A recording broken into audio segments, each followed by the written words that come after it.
I'm here today with Marc van Zadelhoff, General Manager from IBM Security. Welcome, Marc. Hey, John, how you doing? Great to see you. Nice to see you. So, Marc, we're seeing a trend in the enterprise. We're seeing companies moving from disparate security tools to a much more integrated security operations architecture. And we call this a Security Operations and Analytics Platform Architecture, or SOAPA.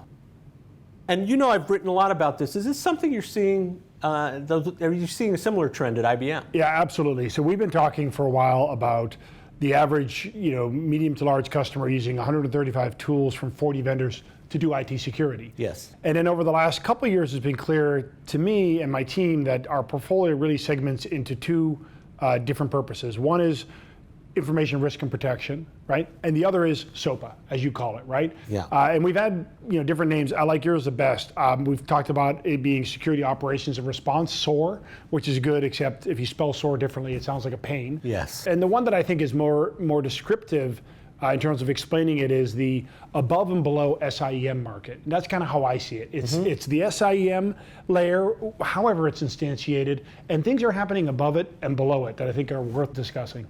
Yeah, and to be clear, I mean, SIEM still, it has been an essential foundation for security operations, and it still is. But what we're seeing, like you said, we're seeing people surrounding that with network analytics and endpoint analytics and threat intelligence and incident response platforms. So is that, I mean, you still have QRadar, but are you seeing that kind of surround mentality? Yeah, exactly. It's like QRadar is the layer, the way I think about it, in the middle, right? And it's this layer that does obviously log management and competes with other more generic log management solutions, and then does SIEM and some magic on top of that. But then to your point, there's things happening below, right? There are probes, EDR, things that are going well beyond EPP platforms, endpoint protection platforms. EDR is the best example, going deeper on the endpoint, and then things going deeper on the network in terms of, obviously, we introduced a full packet capture. We've always been strong in flows in the QRadar platform, but now also DNS analytics and some of the analytics happening there. So that's the below piece in my way of thinking about it. And then there's magic happening above, user behavior analytics. We introduced a UBA, and within about 6 months, we had 5,000 downloads of our UBA app on our exchange, right? We acquired Resilient. Now, Resilient's not just on our platform, it's also on top of Splunk and other parts of that SIEM layer. It works generically. And other pieces, Watson for Cyber, our X-Force Exchange. These are all, in my view, above SIEM magic that's happening to give value to that layer. When I talk about this, I often use the analogy of the transformation from departmental apps to ERP back in the 90s. Yeah. So do you look at this as a similar software architecture, like a SOA 2.0 or an event-driven software architecture?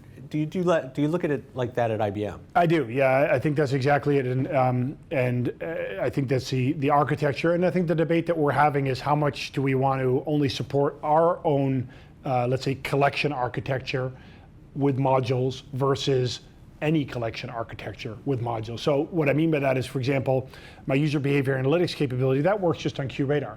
Resilient, however, is seeing even as many installs on QRadar as they are seeing on other log and SIEM platforms that are out there. So in that sense, I'm SAP with my modules, but sometimes I'm also modules working on non-SAP. Right. And is there, are you talking to other vendors? Are there standards that you're looking at, or is there a common architecture that you're looking at, or are we too early there? I think we're too early. I mean, there's obviously Stix and Taxi for some of the threat stuff, and there's certain, norms in how you collect log data and network data that is helpful. Luckily, I think at that core collection layer, it's a, let's say, moderately consolidated layer, right? You have 4 or 5 key players, QRadar being one of them, at that level, right? I mean, my team will kill me for saying it because we only talk about QRadar, but there are four or five players there.